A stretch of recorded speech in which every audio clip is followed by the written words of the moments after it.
Allah ju shpërbleft, ndërkohë kemi një pyetje tjetër nga një televizionist tjetër, I cili ju pyet kështu.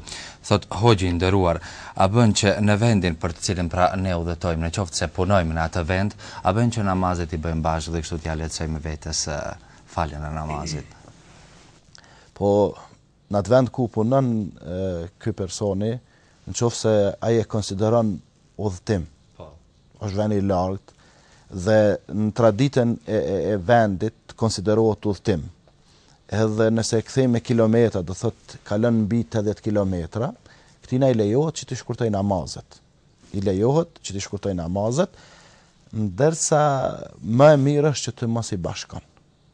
Sepse nga tradita e profetit sallallahu alaihi wasallam e shohim se gjatë udhëtimit I ka shkurtuar namazet dhe kur ka qenë në lëvizje në udhëtim edhe I ka bashkuar drekën me ikindin, akshamin me yatsin.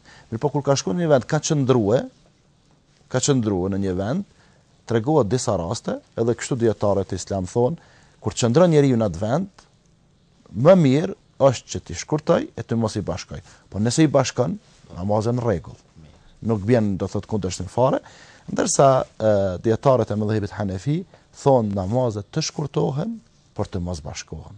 Atëherë Hoxha Allah ju